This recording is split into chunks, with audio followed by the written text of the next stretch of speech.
Hello students, welcome to my this video. ये बहुत ही interesting video होने वाला है बेटा। आज हम एक नए टॉपिक को स्टार्ट कर रहे हैं। टॉपिक का नाम है सॉलिड स्टेट।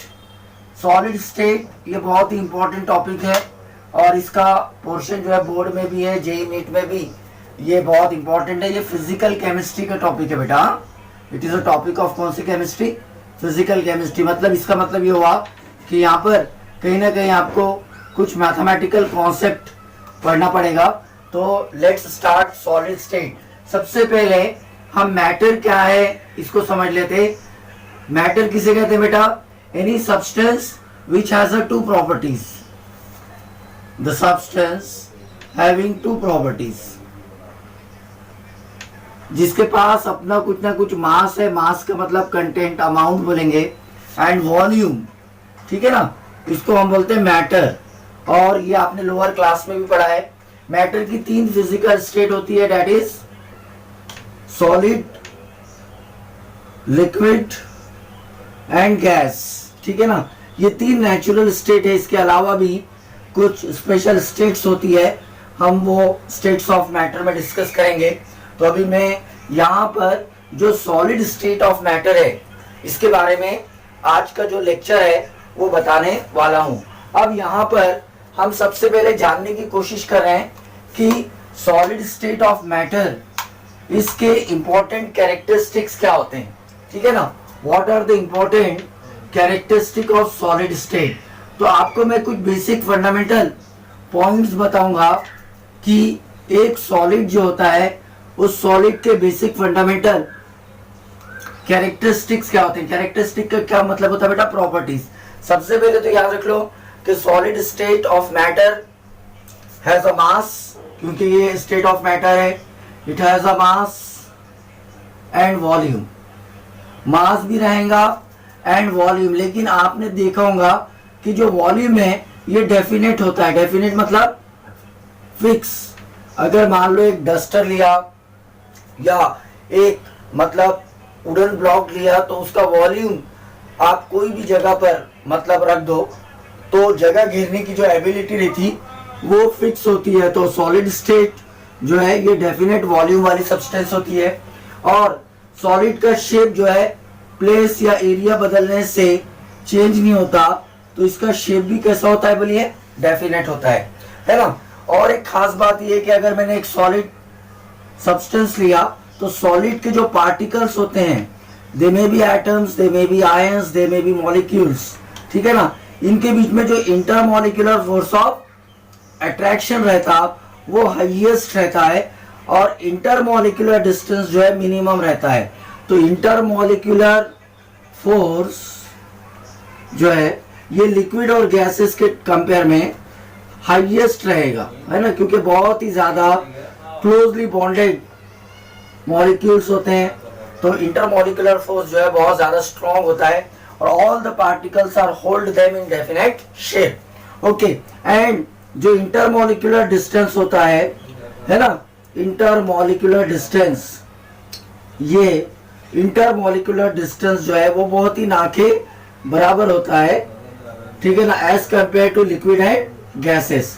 तो ये इंटरमॉलिक्यूलर डिस्टेंस मिनिमम होता है, intermolecular force of attraction highest होता है। अपार्ट फ्रॉम दिस आप देखे होंगे कि सॉलिड की डेंसिटी मास पर यूनिट जो है वो हाई होती है और ज्यादातर सॉलिड जो है इनकम्प्रेसिबल होते हैं, मतलब उसको आप प्रेशराइज नहीं कर सकते। विस्कोसिटी भी मतलब बहुत ही कम होती है, लो होती है। टेंडेंसी टू फ्लो जो है वो बहुत ज्यादा लो होती है। तो ये सब बातें जो है हम एक सॉलिड के कैरेक्टरिस्टिक्स में याद रखेंगे। तो हम इस सॉलिड के बारे में मतलब आज के लेक्चर्स में पढ़ने वाले हैं। तो you just note down the important points. ठीक है ना, अब हम इसके आगे जाएंगे।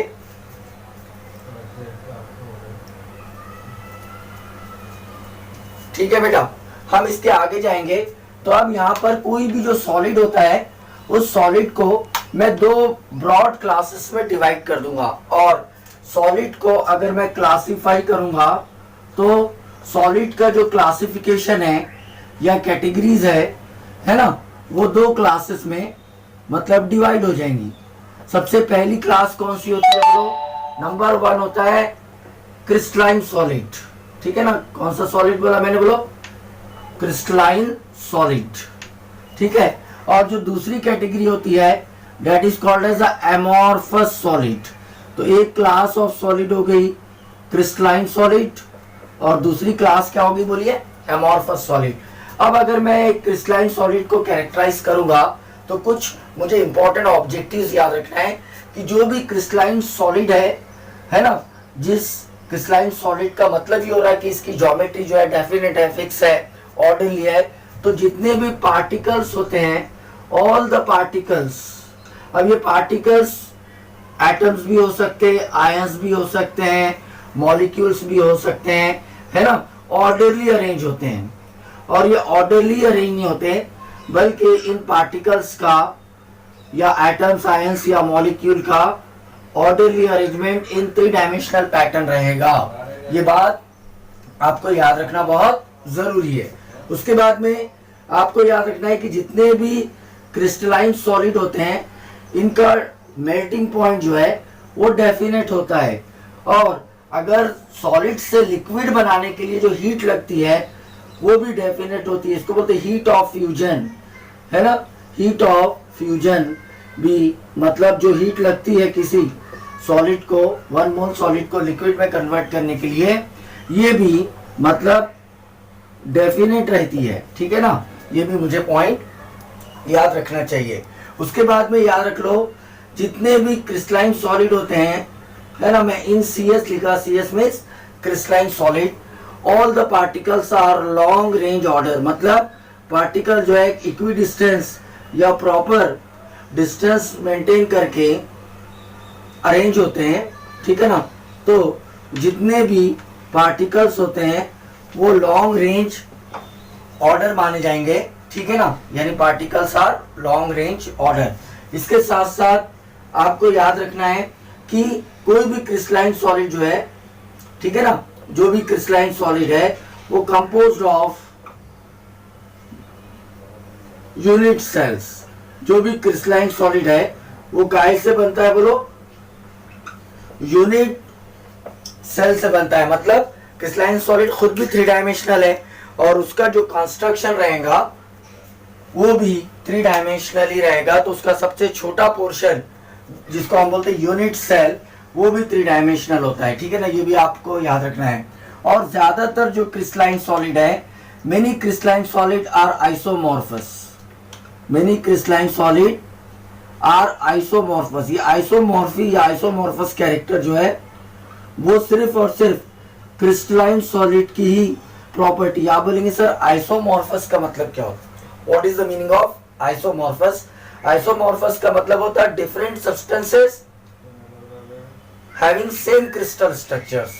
सब्सटेंसेस अलग अलग है और लेकिन उनका जो क्रिस्टल स्ट्रक्चर है वो मतलब सेम है, यानी आइसो मींस सेम, मॉर्फस मतलब मॉर्फोलॉजी। तो it is a property of crystalline solid, यानी सब्सटेंसेस या क्रिस्टलाइन सॉलिड अलग अलग है ना, हैविंग सेम क्रिस्टल स्ट्रक्चर, उनका क्रिस्टल स्ट्रक्चर जो है सेम है। इस प्रॉपर्टी को हम आइसोमॉर्फस कैरेक्टर बोलेंगे।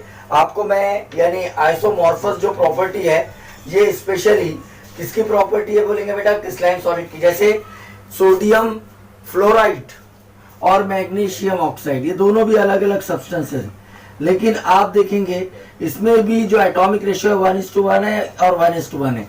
सब्सटेंसेस अलग अलग है लेकिन इनके दोनों के क्रिस्टल सेम होते हैं। तो this is the property of crystalline solid. इसके बाद में याद रखेंगे सोडियम नाइट्रेट और कैल्शियम कार्बोनेट,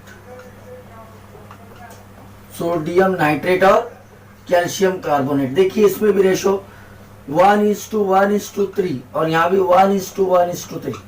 दोनों सब्सटेंसेस अलग है लेकिन दोनों का जो एटॉमिक रेशियो है वो बिल्कुल सेम आएगा। तो क्रिस्टलाइन सॉलिड जो है ये आमतौर पर आइसोमॉर्फस ये कैरेक्टर को बताते हैं। मैं बहुत ही यूनिक ऑब्जेक्टिव बता रहा हूँ, you just note down it.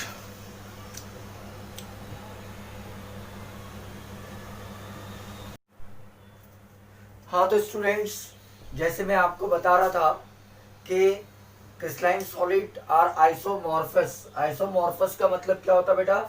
Crystalline solid, crystalline solid are isomorphous. Isomorphous का मतलब क्या होता बोलिए आप? आइसोमॉर्फस का मतलब different substances having same structures. ठीक है ना? तो मैं यहां पर बहुत शॉर्ट में लिख रहा हूं, डिफरेंट सब्सटेंसेस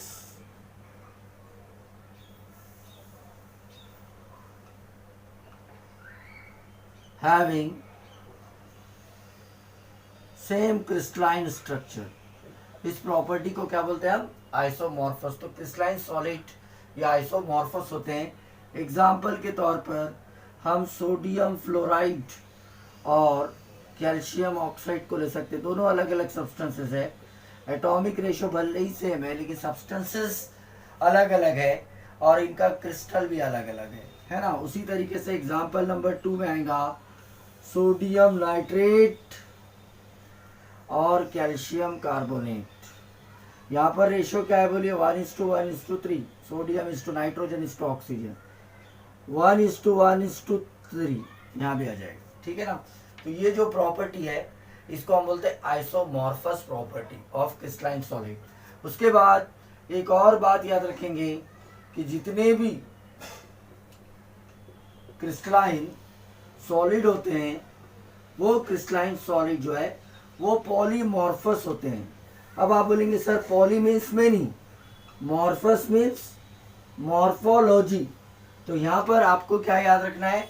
यहाँ पर याद रखना है कि same substance, same crystalline substance, substance same है but different structures, different crystalline structures. इस प्रॉपर्टी को हम बोलते हैं पॉलीमॉर्फस और पॉलीमॉर्फोलॉजी। ठीक है ना? तो अब आपको एग्जाम्पल के तौर पर याद रखेंगे कि डायमंड, कार्बन इसमें भी सब्सटेंस सेम है, ग्रेफाइट इसमें भी कार्बन है, सब्सटेंस सेम हो गई, एंड फुलरिन नाम का एक और मतलब सब्सटेंस है जिसमें कार्बन होता है। इन तीनों को हम एलोट्रॉप्स मानते हैं, मतलब केमिकली सेम है लेकिन फिजिकली डिफरेंट है। ये तीनों का कंटेंट कार्बन है बट तीनों का क्रिस्टल अलग अलग है। तीनों का क्रिस्टल क्या है बेटा? अलग अलग।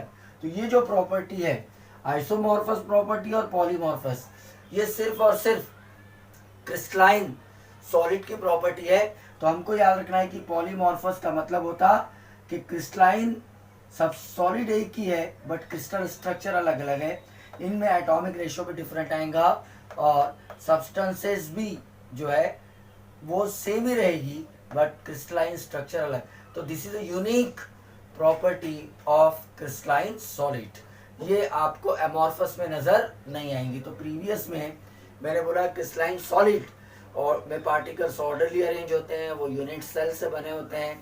ठीक है ना? उसके अलावा क्रिस्टलाइन सॉलिड का मेल्टिंग पॉइंट डेफिनेट होता है, हीट ऑफ फ्यूजन डेफिनेट होती है, आइसोमॉर्फस होते हैं और पॉलीमॉर्फस होते हैं। तो ये ऑब्जेक्टिव्स जेईई और नीट में पूछता है। ओके बेटा, तो note it down.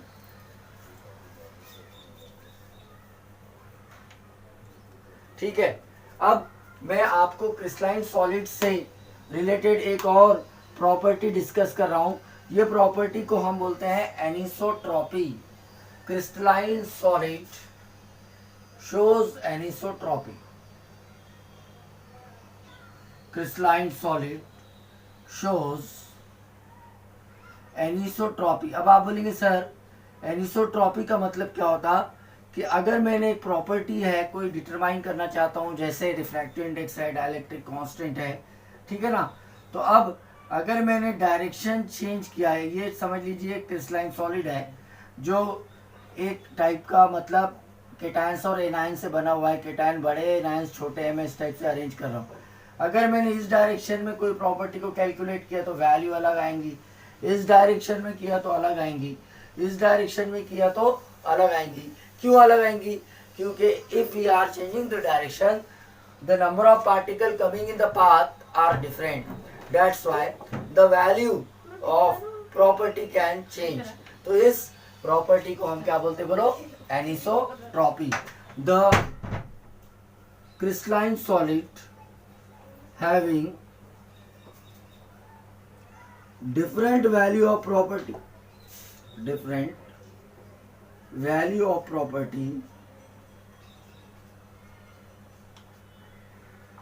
in different directions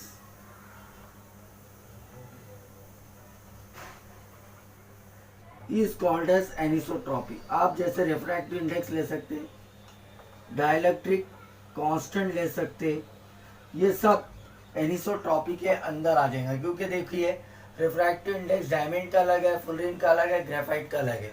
मतलब डायरेक्शन चेंज हो गया तो रिफ्रैक्टिव इंडेक्स बदल गया, ठीक है ना। तो इस तरीके से anisotropy is a unique property of crystalline solid. कोई डाउट है क्या? नहीं, ओके। तो अभी हम यहाँ पर मैंने आपको क्रिस्टलाइन सॉलिड से रिलेटेड बहुत से ऑब्जेक्टिव बनाया और बताया। अब आगे बढ़ते हैं हम, नोट इट डाउन।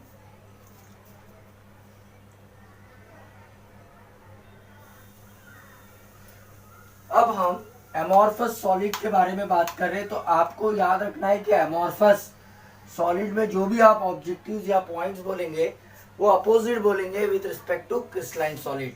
सबसे पहले तो याद रखेंगे कि एमॉर्फस सॉलिड में जो भी पार्टिकल्स होते हैं वो डिसऑर्डरली अरेंज रहते।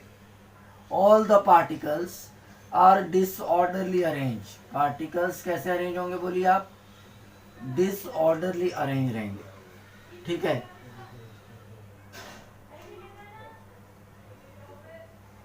ओके, उसके साथ साथ नो डेफिनेट मेल्टिंग पॉइंट भी फिक्स नहीं होता है।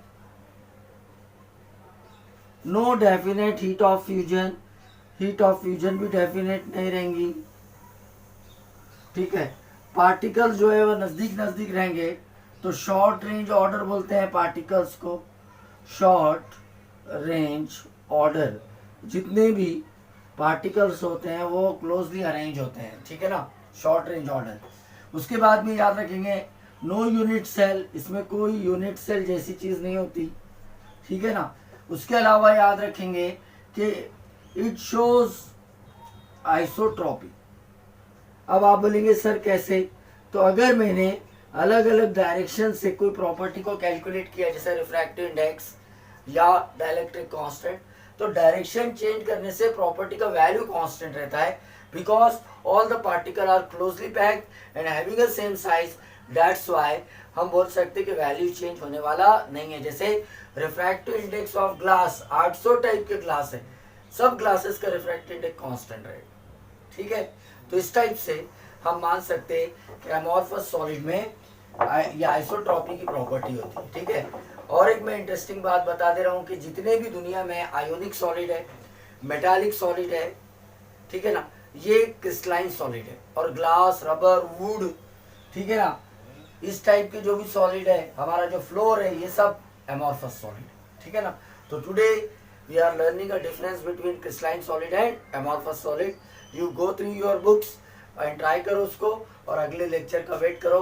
थैंक यू स्टूडेंट, मेरी रिक्वेस्ट है सब्सक्राइब करो, शेयर करो, फॉरवर्ड करो। Thank you.